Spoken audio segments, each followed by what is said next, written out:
Hello student, कैसे हैं आप लोग। उम्मीद है भले चंगे होंगे। मैं अजीत चरण स्वागत करता हूं आपको स्वामी विवेकानंद इंस्टीट्यूट में।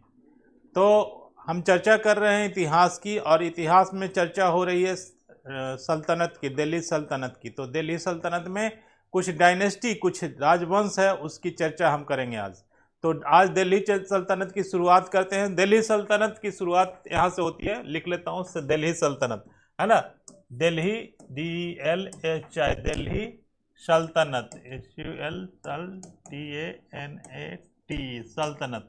तो दिल्ली सल्तनत, इसका टाइम लिख लीजिएगा। दिल्ली सल्तनत कब से कब, किस पीरियड को कहा जाता है। दिल्ली सल्तनत का मतलब होता है कि दिल्ली में राजाओं का शासन, वो पीरियड जब राजपूत वंश का खत्म होता है, राजपूत वंश डायनेस्टी से हटती है दिल्ली डायनेस्टी से, तो फिर दिल्ली सल्तनत पर अरब अरब से आए इन्वेडर्स का शासन होता है। और ये टाइम होता है, टाइम लिख लीजिए, 1206 से लेकर के 1206 से लेकर के 1530 तक, 1526 तक, ये जो पीरियड होता है, इस पीरियड को हम कहते हैं दिल्ली सल्तनत, यानी ये दिल्ली सल्तनत का टाइम है।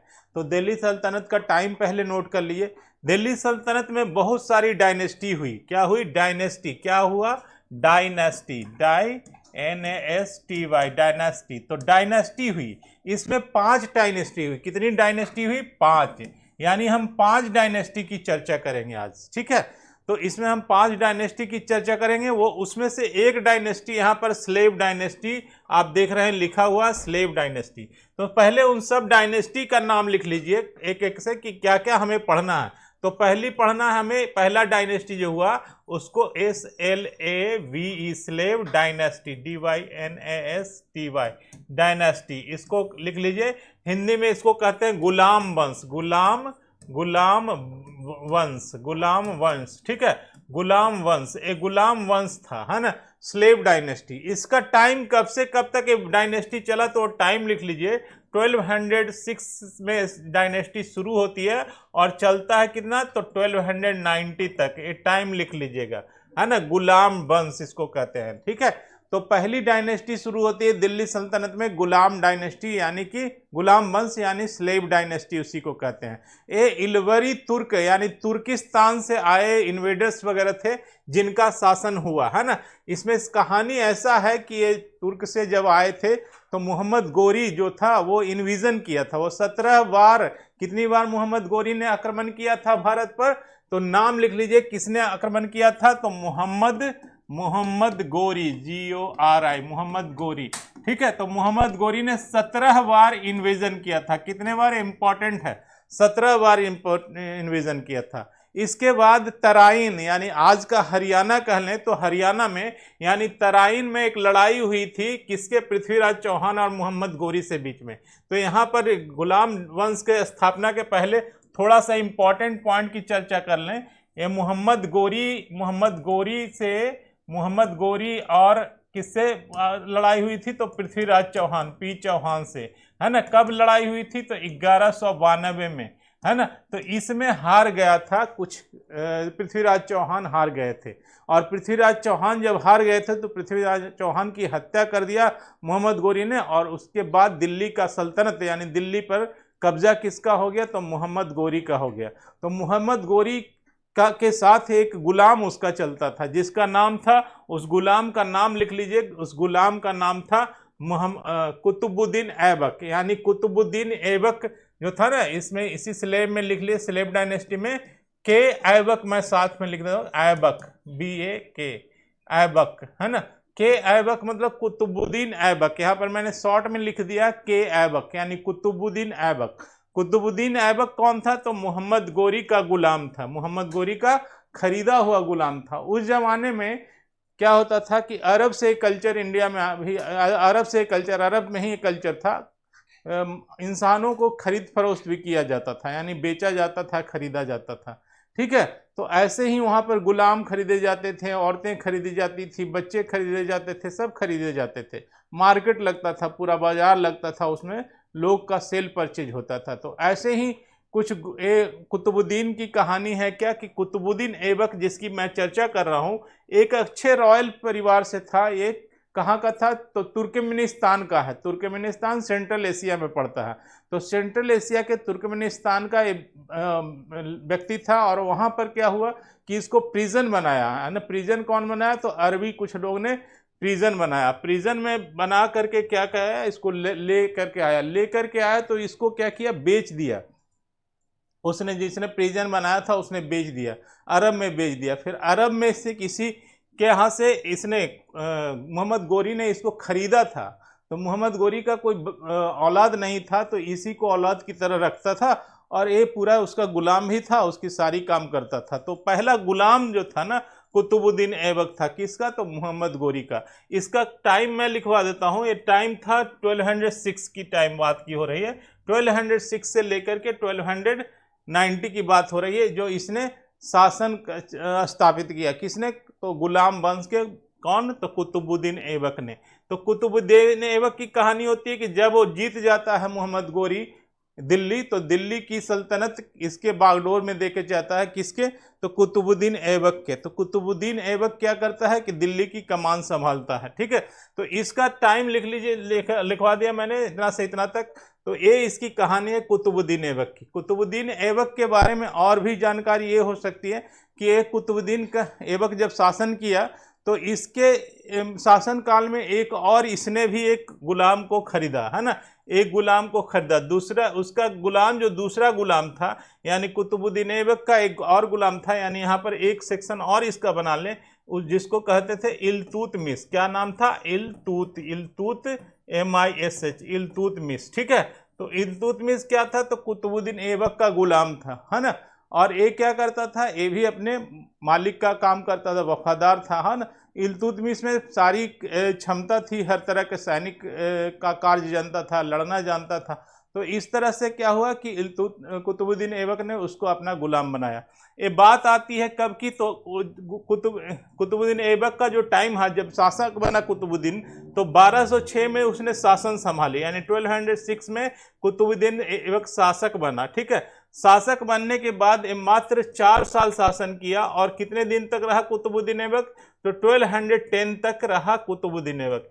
इतने वर्षों तक ही कुतुबुद्दीन ऐबक का शासन दिल्ली में रहा। ठीक है, इतने वर्षों तक कुतुबुद्दीन ऐबक का शासन रहा। ठीक है, तो इसके बाद जो टाइम आता है वो आता है इल्तुतमिश का टाइम आ जाता है। इसके बाद जो शासक बनता है वो कौन बनता है, तो उसका गुलाम बनता है इल्तुतमिश, है ना। इल्तुतमिश ये कब करता है, तो 1211 में क्या करता है, ये सत्ता संभालता है, दिल्ली की सत्ता संभालता है। उसके बाद ये शासक बनता है। तो इल्तुतमिश जब बन रहा था, तो इस समय 1 साल का अंतर आप देख रहे हैं कि 10 की मैंने बात की, फिर 11 की बात कर दी। इस बीच में एक लड़ाई हुई। कुतुबुद्दीन ऐबक का एक बेटा था जिसका नाम था आराम शाह। तो आराम शाह इनेबल थे, यानी इसकी बात मैं कर लूँ तो ये ऐसा था कि कुतुबुद्दीन ऐबक का एक बेटा था, सन था, उसका नाम क्या था, आराम शाह। आराम शाह SHAH। तो आराम शाह इनेबल था, उसमें कैपेसिटी नहीं थी। आराम शाह में नो कैपेसिटी, कोई कैपेसिटी नहीं थी, नो कैपेसिटी, है ना। कैपेसिटी, कोई क्षमता नहीं थी काज चलाने के। और इस समय हो क्या रहा था, तो अरब में यानी कि जो मुस्लिम वर्ग जो थे ना, तो वो चाह रहे थे क्या कि कुतुबुद्दीन ऐबक न बन करके, कि कुतुबुद्दीन में ऐबक में क्षमता नहीं है। तो कुछ जो थे नॉवेल्स जिसको कहते हैं, अरब के नॉवेल्स थे, वो क्या कर रहे थे, वो सपोर्ट कर रहे थे इल्तुतमिश का। और इल्तुतमिश को क्या था, तो इल्तुतमिश उसका गुलाम भी था, और इल्तुतमिश ने शादी भी करवा दिया था कुतुबुद्दीन ऐबक को, अपनी बेटी से शादी करवा दिया था इल्तुतमिश से। तो दामाद भी था, यानी इल्तुतमिश एक गुलाम भी था और दामाद भी था कुतुबुद्दीन ऐबक का। ठीक है, तो कुतुबुद्दीन ऐबक जब डेथ हो गई, तो उसके बाद क्या आया, दूसरा बात हो गया क्या कि उसका नॉवेल्स जो थे, जो अफगानी नॉवेल्स थे, वो क्या चाह रहे थे, वो चाह रहे थे क्या कि एक आराम शाह न बन करके क्या बने, इल्तुतमिश बने। इसीलिए इल्तुतमिश को बुलाया, इल्तुतमिश को कहा कि आप बनो। तो इसके बीच में लड़ाई होती है किसमें, तो आराम शाह और इल्तुतमिश में, जिसमें आराम शाह डिफी का हार होता है और इल्तुतमिश फिर शासन बनता है। तो 1100 यानी कि 1211 में, हम 1211 की बात कर रहे हैं। 1211 में क्या बन जाता है, शासक कौन बन जाता है, बन जाता है इल्तुतमिश बन जाता है और इल्तुतमिश का फिर शासन आगे बढ़ता है। ठीक है, तो यहाँ तक हमने चर्चा किया, यहाँ तक कोई दिक्कत नहीं है ना। आगे बढ़ते हैं, ठीक है, आगे बढ़ते हैं और अगला बात करते हैं। आराम शाह तो 1 साल के लिए आराम शाह शासक नहीं बना था, बल्कि बागडोर सिर्फ हमारा था। आराम शाह का क्या था, आराम शाह क्या किया था, तो 1 साल के लिए वो क्या किया था, बागडोर संभाला था। यानी कि 1210 से लेकर के 1211 तक की बात करें, 1211 तक की बात करें तो क्या था, उसने सिर्फ बागडोर संभाली थी। उसने क्या की थी, तो सिर्फ बागडोर संभाली थी। ठीक है, तो 1211 यानी 1211 तक। ठीक है, तो इन दिनों तक आराम शाह ने सिर्फ क्या करी थी, बागडोर संभाली थी। समझ में आ रही बात। उसके बाद क्या आता है, इल्तुतमिश शासक में आता है और इल्तुतमिश शासन चलाता है। आगे बात करते हैं, अगला बात करते हैं। ठीक है, तो इल्तुतमिश धीरे धीरे शासन में आता है और इल्तुतमिश की बेटी होती है ना, इल्तुतमिश। यानी इसके बाद कौन बनता है, MIS। इल्तुतमिश कब बनता है, तो 1211 में बनता है। फिर इसकी एक बेटी होती है रजिया सुल्तान। क्या नाम है, रजिया, RAZIA, रजिया, SULTAN, सुल्तान, रजिया सुल्तान। ठीक है, ये नाम लिख लीजिए, बहुत इंपॉर्टेंट नाम है ना। तो रजिया सुल्तान शासक बनती है। ठीक है, तो रजिया सुल्तान शासक बनती है तो क्या क्या होता है, रजिया सुल्तान जब शासक बनती है, तो रजिया जब जन्म लेती है तो उसी समय इल्तुतमिश रजिया को बहुत चाहता है कि मेरी बेटी है और उसको बहुत चाहता है, इसलिए घोषणा कर देता है कि राजा किंग क्वीन बनेगी। तो इल्तुतमिश की जब डेथ होती है तो फिर रजिया सुल्तान को शासक बनाया जाता है। यानी गुलाम वंश में रजिया सुल्तान आती है, इसके बाद रजिया सुल्तान आती है। ठीक है, तो अब इस दौरान हो क्या रहा था, कुछ नॉवेल्स जो थे जो अब चाह रहे थे, जो अरबी नॉवेल्स थे, तो जब घोषणा हुई कि रजिया सुल्तान शासक बनेगी तो अरब के कुछ नॉवेल्स, यानी कौन, अरब के नॉवेल, ARAB, अरब के नॉवेल्स कौन होते हैं, तो नॉवेल्स वो लोग होते हैं जो रहे बड़े परिवार के होते हैं। तो अरब के कुछ नॉवेल इस बात को अपोज कर रहे थे, OPOS, अपोज कर रहे थे, यानी नहीं चाह रहे थे कि रजिया सुल्तान शासक बने। ठीक है, तो इस कारण से क्या हुआ कि रजिया को सपोर्ट नहीं मिला। लेकिन रजिया में एक गुण था क्या, कि वो डिप्लोमेट ज्यादा थी। रजिया सुल्तान कैसा थी, तो रजिया क्या थी, रजिया डिप्लोमेटिक थी। डिप्लोमेटिक मतलब अपनी बातों को रखने में या लोगों को कन्विंस करने में का गुण जानती थी। तो उसने क्या किया, अपने डिप्लोमेसी के जरिए उसने क्या किया कि इस अपनी सत्ता संभाली। उसने क्या किया कि जो आज एक पाकिस्तान का लाहौर है, लाहौर में उसने एक काजी को नियुक्त किया, लाहौर में एक काजी को नियुक्त किया और उसको क्या किया, कमान दे दिया। और इस तरह से लाहौर का जितना भी जनता थी ना, उसको सपोर्ट मिला। यानी रजिया ने क्या किया कि काजी को काजी बनाया, है ना, रजिया ने क्या किया, काजी बनाया लाहौर में, और इस तरह से रजिया को क्या मिला, सपोर्ट मिला। तो हम इस सारी बातों को कर रहे हैं। ठीक है, अगला चर्चा करते हैं कि उसका नाम क्या था। तो उसका नाम था नसीरुद्दीन क्वाचा, जिसकी हम चर्चा कर रहे हैं ना, नसीरुद्दीन क्वाचा था। नसीरुद्दीन क्वाचा को क्या किया था, ये नाम लिख लीजिए, नसीरुद्दीन। ठीक है, NASIR, Naseeruddin, UDDIN, Uddin क्वाचा, QUACHA, क्वाचा।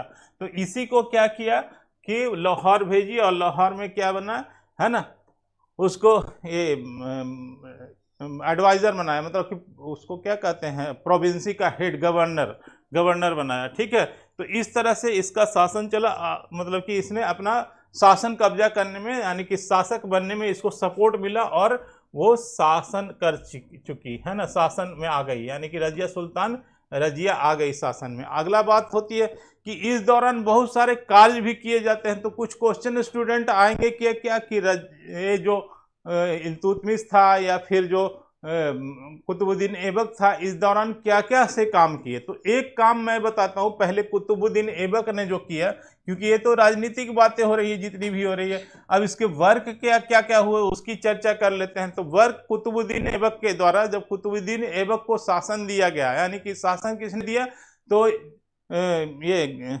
कौन था, गौरी, मोहम्मद गौरी जब शासन दे करके सेंट्रल एशिया पर कंसंट्रेट कर रहा था, तो उसने काम दिया क्या कि आप जाकर के पहले तो कुछ मॉस्क बनाने के लिए, मॉस्क यानी मस्जिद बनाने के लिए काम दिया, जिसमें एक 2.5 दिन का झोपड़ा आता है, 2.5 दिन का झोपड़ा, यानी कि क्वेश्चन आता है कि 2.5 दिन का झोपड़ा किसने बनाया, 2.5 दिन का झोपड़ा किसने बनाया, तो कुतुबुद्दीन ऐबक ने बनाया। कुतुबुद्दीन ऐबक ने किसके कहने पर बनाया, तो कुतुबुद्दीन ऐबक ने इसको मोहम्मद गौरी के कहने पर बनाया था, मोहम्मद गौरी का। और ये कहाँ बना है, तो अजमेर में बना है। तो ये बात लिख लीजिए क्या क्या काम हुआ था। तो ऐबक ने, ऐबक ने, कुतुबुद्दीन ऐबक ने, ऐबक ने क्या बनाया, ऐबक ने क्या बनाया, 2.5 दिन का झोपड़ा, 2.5 दिन का झोपड़ा, 2.5 दिन का झोपड़ा, झोपड़ा JOPRA झोपड़ा, है ना। एक कहाँ बनाया था, तो ये जगह था अजमेर, अजमेर में बनाया, अजमेर में बनाया, अजमेर में बनाया। ये शुरू कब हुआ था बनाना, तो 1992 में बनना शुरू हुआ था, यानी कि 1992 में बनना स्टार्ट शुरू किया था, कुतुबुद्दीन ऐबक ने बनाना शुरू किया था। उसके बाद एक कंप्लीट कब हुआ था, तो कंप्लीट हुआ था, उसका डेट लिख लीजिए, कंप्लीट हुआ था 1199 में कंप्लीट हुआ था, 1199 में कंप्लीट हुआ था। तो इस तरह से एक काम हुआ था, है ना। एक और मस्जिद जो दिल्ली में मस्जिद है ना, वो भी मस्जिद, है ना, उसको भी यानी क्वातुल इस्लाम मस्जिद के नाम से है। इस इस मस्जिद को लिख लीजिए, क्वातुल इस्लाम, क्वात QWAT, क्वात उल इस्लाम ISLAM। ये मस्जिद भी किसने बनाया, तो कुतुबुद्दीन ऐबक ने बनाया, यानी के ऐबक ने ये बनाया, ऐबक ने ये बनाया। और कुतुब मीनार जो देख रहे हैं, कुतुब मीनार भी किसने बनाया, कुतुब मीनार KUTUB, कुतुब मीनार, कुतुब मीनार, मीनार भी किसने बनाया, तो के ऐबक ने बताया। तो इतना सारा काम किसने किया था, तो कुतुबुद्दीन ऐबक ने किया था। ठीक है, तो ये सारे कार्य थे जो कुतुबुद्दीन ऐबक ने किया था। इसके साथ साथ मैंने बताया कि कैसे सत्ता चेंज हुई थी, यानी कुतुबुद्दीन के ऐबक के बाद किसका आया, जब उसका डेथ हो गया तो उसके बाद कौन आया, तो उसके बाद आया उसका नेक्स्ट शासक जो कि था उसका बेटा आराम शाह आना चाह रहा था। आराम शाह की बात कुछ कर लें, है ना। Sudden death of Qutbuddin, Qutbuddin का डेथ क्या हुआ था, अचानक डेथ हुआ गया था, ए लॉट ऑफ चॉइस, है ना। उसके बाद nobles of Lahore decided to replace the son, Qutbuddin के बेटे को हटाना चाह रहा था, क्योंकि मैंने चर्चा कर दी है इस बात की कि कुतुबुद्दीन ऐबक को नहीं चाह रहा था कुतुबुद्दीन ऐबक के बेटे को रखना वहाँ के नोबेल, है ना। तो नोबेल चाह रहे थे कि उनका बेटा ना आए, इसीलिए उसके दामाद यानी इल्तुतमिश क्या था, तो कुतुबुद्दीन ऐबक का दामाद था, इसलिए उसने उसके दामाद को बुलाया। आगे यहाँ पर लिखा आराम शाह वाज वीक, क्योंकि आराम शाह बहुत कमजोर था, उसकी पर्सनालिटी नहीं थी, वो कर नहीं सकता था शासन, इसलिए उसको हटा दिया। सन इन लॉ जिसका नाम था, सन इन लॉ को बुलाया, कुतुबुद्दीन के बेटे इल्तुतमिश को दिल्ली में बुलाया और कहा कि गवर्नर, और उस समय इल्तुतमिश क्या काम कर रहा था, तो इल्तुतमिश बदायूं में गवर्नर था, यानी इल्तुतमिश का पोस्ट उस समय था जब कुतुबुद्दीन ऐबक की डेथ हुई थी, उस समय इल्तुतमिश गवर्नर था, कहाँ था, बदायूं का गवर्नर था। तो ये पॉइंट इंपॉर्टेंट है, लिख लीजिए कि at the time of death क्या था, बदायूं का गवर्नर था, बदायूं का गवर्नर था, बदायूं का गवर्नर था, है ना, गवर्नर ऑफ बदायूं गवर्नर, है ना। तो ये बात है। तो इसके बाद क्या हुआ कि वो आया शासन, फिर इसके बाद आराम शाह से युद्ध हुई और आराम से युद्ध होने के बाद वो जीता और जीत करके फिर शासन हासिल किया। तो ये सारी चीज़ें आ जाती है। इसके बाद नेक्स्ट आगे बढ़ते हैं। अगला देखिए कि इल्तुतमिश के बारे में कुछ जानकारी ले लेते हैं। इल्तुतमिश ने क्या किया, तो इल्तुतमिश में क्या किया, तो शमसुद्दीन, इसका पूरा नाम था शमसुद्दीन इल्तुतमिश, शमसुद्दीन यानी कि नाम लिखेगा शमसुद्दीन इल्तुतमिश, शमसुद्दीन इल्तुतमिश पूरा नाम जो था शमसुद्दीन इल्तुतमिश। क्लियर। तो ये चीजें हो गई। वाज द इल्वरी तुर्क, ये कहाँ का था, तो तुर्किस्तान का तुर्क था। तुर्क एक प्रजाति होती है जो ये तुर्क प्रजाति का था। कहाँ का था, तो तुर्क प्रजाति का इल्वरी तुर्क था। क्या कहते हैं, इल्वरी तुर्क, है ना, TURK, है ना, यानी कि क्या था, इल्तुतमिश तुर्क था, है ना। हिज फादर वाज नोन, हाँ, उसका फादर का नाम था इलाम खान था। फादर का नाम ही पूछ लीजिए, ILLAM, इलाम खान के चेन, इलाम खान किसका पिता था? तो इल्तुतमिश का पिता था, है ना। और इसका भाई ने, इसका जो सौतेला भाई था इल्तुतमिश का, उसने बेच दिया था इसको। कहाँ बेच दिया था? तो वहीं बेच दिया था, अफगानिस्तान में बेच दिया था, है ना। और मर्चेंट किसी स्लेव मर्चेंट के यहाँ स्लेव के रूप में बेच दिया था, जिसका नाम था जमालुद्दीन, ठीक है, जमालुद्दीन, है ना, है ना। लेटर कुतुबुद्दीन, और कुतुबुद्दीन ने उसको परचेज किया, है ना, इल्तुतमिश के फ्रॉम द स्लेव मर्चेंट, उस मर्चेंट से परचेज कर लिया, है ना। उस मर्चेंट से किसको परचेंट किया? तो इसने परचेंट कर लिया। कौन परचेंट किया? तो, है ना, तो मैं कह रहा हूं कि परचेज, हाँ, तो इसके बाद क्या कि लेटर कुतुबुद्दीन ने परचेज किया, यानी कुतुबुद्दीन ने इसको किसको खरीदा? इल्तुतमिश को, यानी कुतुबुद्दीन के ऐबक ने किसको खरीदा? के ऐबक ने किसको खरीदा? तो इल्तुतमिश को खरीदा, इल्तुतमिश को खरीदा। कहाँ से खरीदा? तो एक मर्चेंट से खरीदा। मर्चेंट से कहाँ खरीदा? तो अफगान में खरीदा, मर्चेंट से, ठीक है। और इसके पहले कुतुबुद्दीन को भी किसने खरीदा था? कुतुबुद्दीन को खरीदा था मोहम्मद गोरी ने खरीदा था। तो एक गुलाम की परंपरा चल गई, यानी एक गुलाम दूसरे गुलाम को खरीद लिया, from the slave of the merchant. And इसके पर्सनालिटी को देखकर इल्तुतमिश ने क्या किया? इसको रिस्पॉन्सिबिलिटी कुछ दे दी, मतलब इसको, इसकी पर्सनालिटी ऐसी थी, लड़ने के लिए कला जानता था, मिलिट्री का काम करना जानता था, इसलिए इसको मिलिट्री का काम दिया, यानी कि इसको डिफेंस डिपार्टमेंट दे दिया। यानी कुतुबुद्दीन ऐबक ने इल्तुतमिश के क्या किया? तो डिफेंस दे दिया, यानी कि उसको डिफेंस का हेड बना दिया, ठीक है। ही वॉज अपॉइंटेड, और जो पोस्ट दिया गया था इल्तुतमिश को, वो पोस्ट लिख लीजिए, है ना, सर जंदार बोल जाता था। क्या था? सर जंदार, JANDAR। सर जंदार क्या होता है? तो सर जंदार होता है head of the bodyguard, head of the head of the bodyguard का हेड, यानी कि जो भी अंगरक्षक होते थे राजा का, उसका प्रधान किसको बनाया गया? उसका प्रधान इल्तुतमिश, यानी इल्तुतमिश राजा के, यानी कुतुबुद्दीन ऐबक के इर्द गिर्द घूमते रहता था। तो ये तरह का काम दे दिया। और फिर क्या किया कुतुबुद्दीन ऐबक ने? उसको अपनी बेटी से ब्याह करवा दिया, ठीक है। तो यहां तक बात आगे बढ़ती है। अब अगला देख लेते हैं, है ना। तो इस तरह से हमने देखा कि इल्तुतमिश के बाद उसकी बेटी आती है। बेटी की बात करते हैं ना। बेटी का क्या नाम था? तो रजिया सुल्तान नाम था। तो रजिया सुल्तान की चर्चा अब हम कर लेते हैं कि रजिया सुल्तान कैसे, जब रजिया सुल्तान पैदा ली थी, यानी कि रजिया सुल्तान के बर्थ पर, यानी जन्म पर, इल्तुतमिश ने इसको क्या कहा था? रजिया उल दीन बताया था। क्या नाम बताया था? रजिया उल दीन, RAZIA, रजिया उल DIN, दिन, है ना। इसका नाम रखा था रजिया उल दीन, रजिया उल दीन नाम रखा था, ठीक है। तो ये हुआ था, ठीक है। तो इस तरह से उस पहले से ही अपनी बेटी को ज्यादा चाहता था। तो रजिया का टाइम जब आता है, रजिया बड़ी होती है, तो घोषणा कौन कर देता है?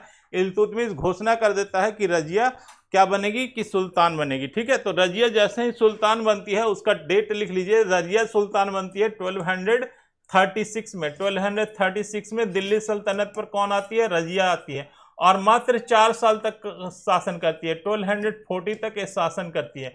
तो रजिया सुल्तान का ये डेट इंपॉर्टेंट है, रजिया सुल्तान का, रजिया का ये डेट इंपॉर्टेंट है, उस डेट को लिख लीजिए। Razia was extended on the throne of Delhi, Delhi पर शासन होती है। Select the support of provincial governor, जो प्रोविंशियल गवर्नर थे उस समय, बदायूं वगैरह था, वो अलग अलग प्रोविंसेज थे, है ना, हांसी था, मालवा, मुल्तान था, है ना, लाहौर था, ये सारे जो प्रोविंसेस थे, जो दिल्ली सल्तनत के प्रोविंसेस थे, तो उसका गवर्नर उसको सपोर्ट नहीं कर रहा था।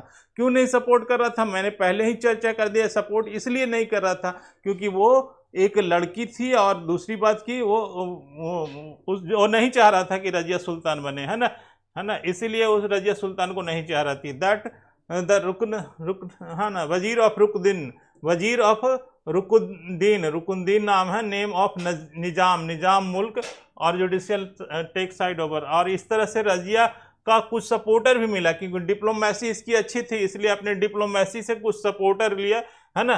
तो इसको इसका फायदा मिला, और उससे क्या बनी कि अपने सपोर्ट में होने के कारण इसने क्या किया कि वहां पर शासन संभाल ली, यानी कि इसको शासक बनने का मौका मिल गया। 1236 में शासक बन जाती है। उसके बाद आगे की बात करते हैं, है ना।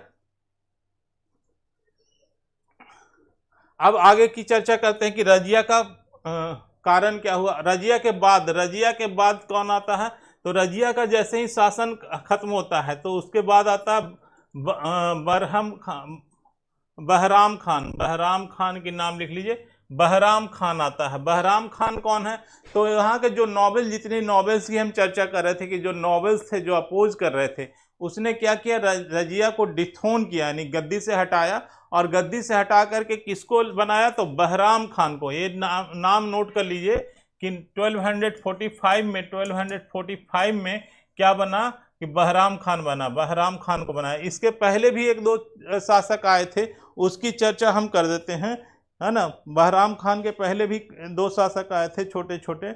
बहराम खान का डेट यहाँ पर गलत लिखा हुआ है, गलत डेट है, इस डेट को देख लीजिए, डेट गलत यहाँ पर प्रिंट है ना। 40 है। बहराम खान जब रजिया जब हटती है ना तो दूसरा शासक जो बनता है 1240 बनता है, यानी बहराम खान आता है।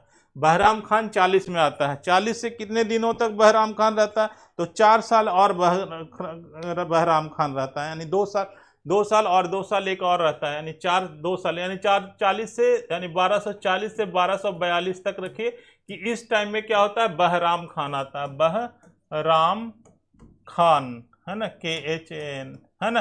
तो बहराम खान को गद्दी पर बैठाता है। लेकिन ये नोवेल एक काम कहते हैं, एक चाल चलते हैं, जब बहराम खान को गद्दी पर बैठाते हैं तो चाहते हैं कि बहराम खान सर्वे सर्वा न रहे, तो इसके लेकर नोवेल क्या कहते हैं कि नोवेल एक पोस्ट नियुक्त करते हैं, यानी बहराम खान के नीचे एक पदवी देते हैं, व्यक्ति को डिप्यूट करते हैं, जिसका काम क्या होता है, उसका काम होता है कि जितने भी कनकरेंट इशूज होता है, यानी डायरेक्ट जो इशू बनते हैं, उन सारे इशू को हैंडल करना। तो उसका नाम था मुलाकात, इलामे मुलाकात करके एक पोस्ट दिया है ना, मुलाकात करके, इलामे मुलाकात करके एक पोस्ट बनाता है, यानी कि एक असिस्टेंट नियुक्त करता है। यानी कि बहराम खान के नीचे क्या होता है, एक असिस्टेंट होता है, सीधा सा बात कर दिए, असिस्टेंट होता है, असिस्टेंट होते हैं, है ना। असिस्टेंट का काम क्या होता है, तो कनकरेंट जितने भी इशू होते हैं, बहराम खान इशू को हैंडल नहीं करता है, इशू को हैंडल कौन करता है, तो उसके जो नीचे का जो होता है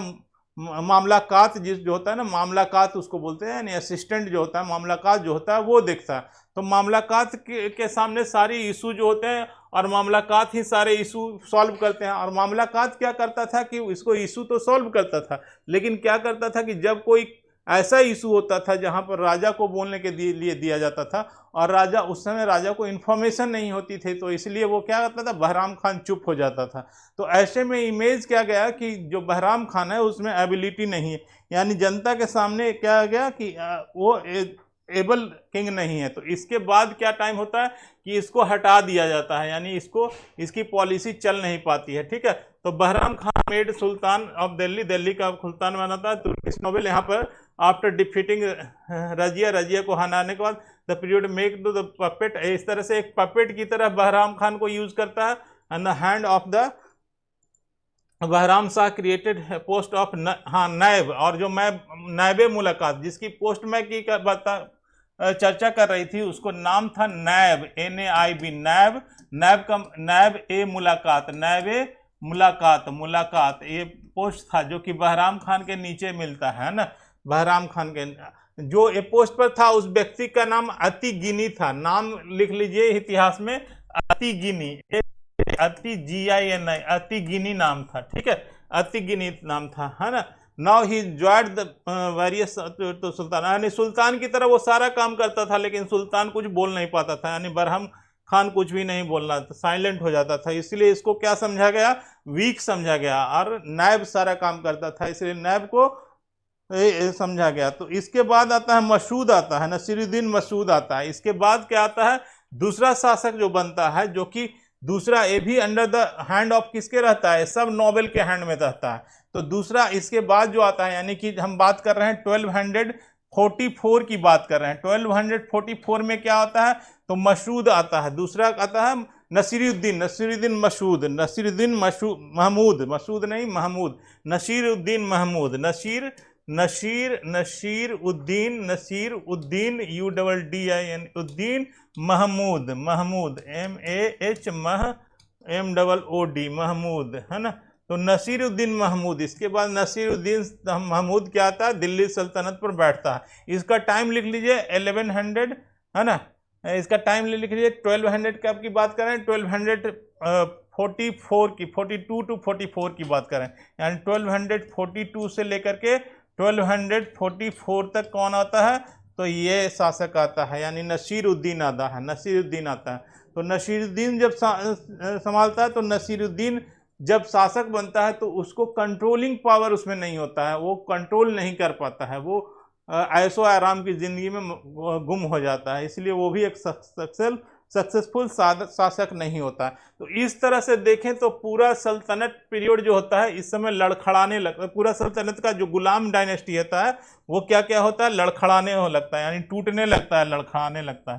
तो गुलाम डायनेस्टी का जब लड़खड़ाने लगता है तो उसके बाद जो शासक जो बनते हैं उसके बाद कहते हैं कि इस शासन को संभालने के लिए एक और राजा बनता है, उसका इतिहास में बहुत इंपॉर्टेंट चर्चा है, उसकी चर्चा करते हैं, ठीक है, तो है ना।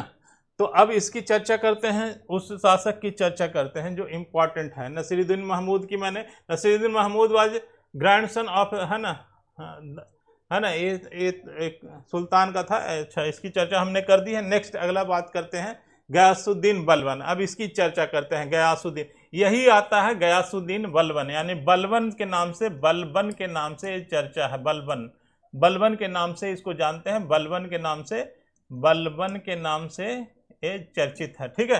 तो बलबन की चर्चा करते हैं। बलबन बिलोंग टू इलवरी ट्राइब, ये भी क्या था, इलवरी ट्राइब की, कहाँ से था, तो इलवरी ट्राइब था, क्या था, इलवरी, इलवरी, इलवरी ट्राइब था, ट्राइब आदिवासी था बलबन, ठीक है ना। हिज ओरिजिनल नेम वाज, है ना, उसका ओरिजिनल नाम था बहाउद्दीन, बहाउद्दीन नाम था इसका। बलबन का ओरिजिनल नाम था बहाउद्दीन, बहाउद्दीन, बहाउद्दीन ओरिजिनल नाम था, बहाउद्दीन ओरिजिनल नाम था।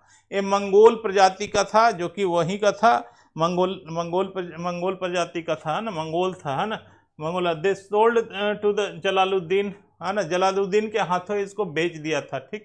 To the eyes of the eye of Iltutmish fell on the Balban, Balban के ऊपर पड़ा। बलबन बड़ा अच्छा लड़ाका टाइप का था, इसलिए जब देखा इल्तुतमिश बलबन को, तो बलबन का नज़र इल्तुतमिश पर पड़ा और इल्तुतमिश ने इसको खरीद लिया, यानी कि एक और गुलाम खरीदा गया, ठीक है। फिर इल्तुतमिश ने कई गुलामों को खरीदा था, ऐसे कई गुलामों को इल्तुतमिश ने, यानी 40 गुलामों को खरीदा था इल्तुतमिश ने।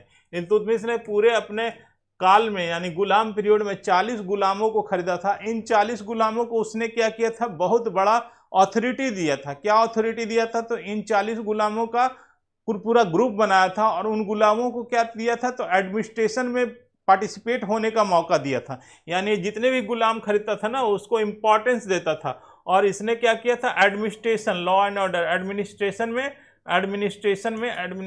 में एक गुलाम, है ना, उसको लिखते थे। तो 40 का 40 ग्रुप के नाम से ही चर्चित था, यानी 40 का ग्रुप था, यानी 40 ऐसे थे, उसमें से बलबन भी एक था, है ना। तो बलबन उसी 40 में था। इसकी टाइम की बात करते हैं,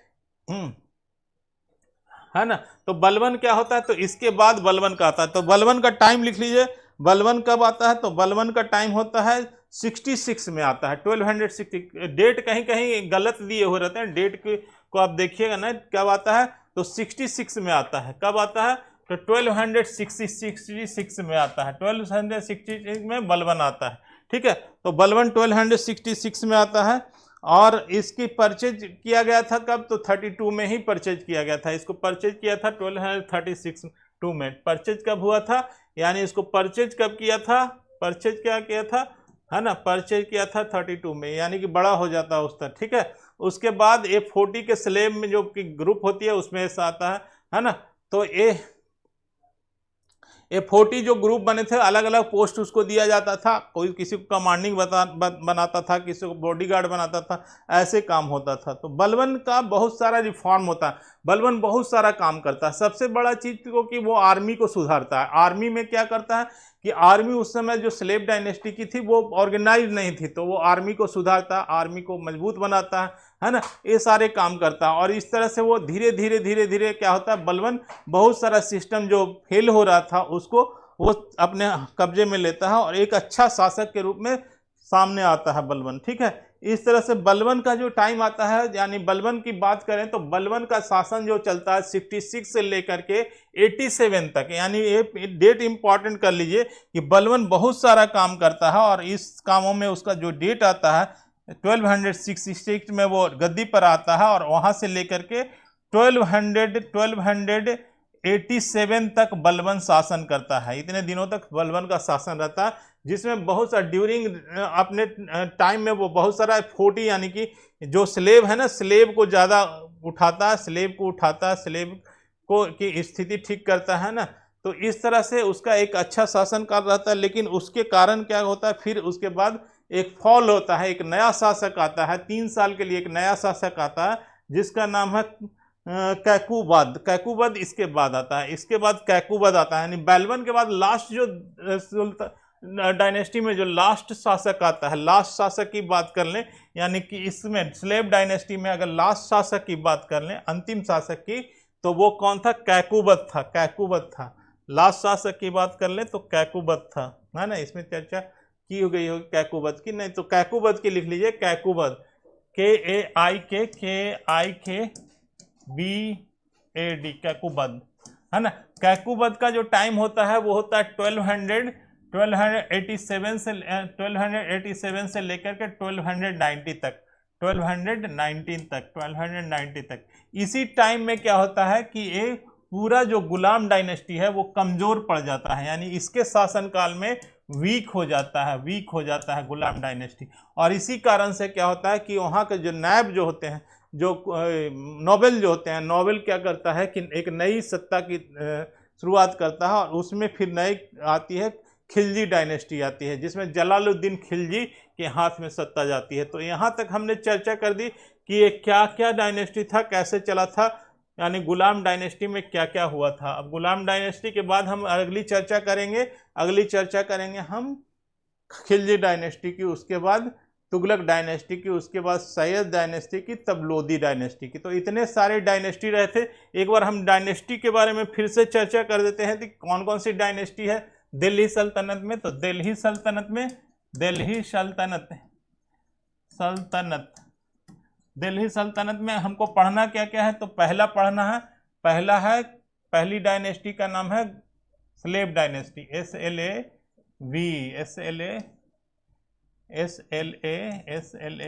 स्लेव डायनेस्टी, डायनेस्टी। दूसरी डायनेस्टी जो हमें पढ़ना है वो पढ़ना है Khilji, KHILJI, Khilji dynasty, dynasty. तीसरी डायनेस्टी जो हमें पढ़ना है वो कहना है Tughlaq, TUGH, Tughlaq dynasty, dynasty. और चौथी डायनेस्टी जो हमें पढ़ना है वो पढ़ना है क्या? Syed, SAIAD, Syed, DYS, dynasty. और पांचवी डायनेस्टी जो हमें पढ़ना है वो कौन पढ़ना है? वो Lodi, LODI, Lodi dynasty, DYNASTI, dynasty. तो इन डायनेस्टी को पढ़ना, इसका टाइम मैं लिखा देता हूं, आप टाइम नोट कर लीजिएगा। स्लेव डायनेस्टी का 1206 से लेकर के 1290 तक। दूसरा डायनेस्टी जो आता है खिलजी डायनेस्टी, 1290 से लेकर के 1220 तक, 1220 तक। और उसके बाद तुगलक डायनेस्टी जो होती है 1220 से लेकर के 1314 तक, 1400 है ना, 1200 से लेकर के 1300 है ना, 1300, अच्छा यहाँ 1300 होना चाहिए, 1320 से लेकर 1341 तक। और उसके बाद आती है 1341 से लेकर के 1320 तक, 26 तक, 1326, 26 से 51। ओके, तो 1290 से इतना से 1290 से लेकर के 1320 तक, 1320 से 51 तक, 1351 तक, 1351 तक। अब 1351 से लेकर के 1414 तक, 1414 तक, और 1414 से लेकर के 1414 से लेकर के 1551 से लेकर 51 से लेकर 1451 से लेकर के 51 से लेकर के 1526 तक ये डायनेस्टी चलता है। ठीक है, इस तरह से डायनेस्टी चलता है। ठीक है स्टूडेंट, तो ये सारे डायनेस्टी की टाइम मैं क्लियर कर दूंगा, बताऊंगा आगे और चर्चा करूंगा। तो आज के लिए इतना ही, फिर मिलते हैं अगले लेक्चर में, है ना। कीप वॉचिंग, देखते रहिए, आगे पढ़ते रहिए।